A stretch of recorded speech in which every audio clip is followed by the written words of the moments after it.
Gen X is often called the forgotten generation. Not loud like boomers, not spotlighted like millennials, not algorithm-driven like Gen Z. But psychologically, Gen X may be one of the most emotionally self-regulated generations alive today. Here's why. Many Gen Xers grew up during a cultural shift, rising divorce rates, both parents working, latchkey afternoons, and minimal emotional supervision. They were often told to figure it out instead of being guided through feelings.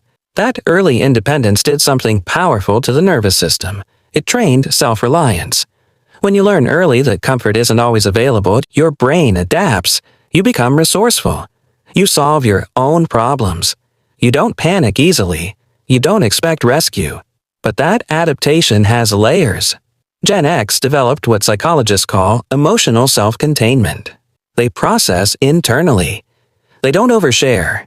They don't dramatize stress. They observe first, speak later. To younger generations, this can look detached. To older generations, it looks strong. In reality, it's regulated independence.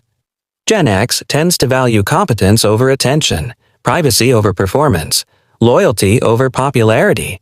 They grew up before social media validation loops, so their sense of identity formed offline, through experience, not reaction metrics. That created a quieter confidence. But there's also a hidden cost. When you're used to handling things alone, asking for help feels unnatural. Vulnerability can feel inefficient. Emotional expression may feel unnecessary, even unsafe. Many Gen X adults don't struggle with chaos. They struggle with letting someone in. They are comfortable being dependable, less comfortable being dependent. This is why Gen X often becomes a stabilizer in families and workplaces. They don't escalate drama. They don't crumble under pressure. They absorb impact quietly. But absorbing impact repeatedly builds internal fatigue. Psychologically, Gen X learned that control equals safety. If you manage your environment, stay competent, and avoid emotional extremes, you stay secure.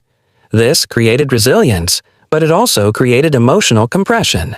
Unlike millennials, Gen X wasn't raised to openly process feelings. Unlike boomers, they weren't raised with rigid emotional suppression either. They exist in the middle. They feel deeply, but reveal selectively. Another key trait: skepticism. Gen X grew up during corporate scandals, economic shifts, and cultural transitions. Trust wasn't automatic, it was earned. That skepticism makes them hard to manipulate. It also makes them slow to fully trust.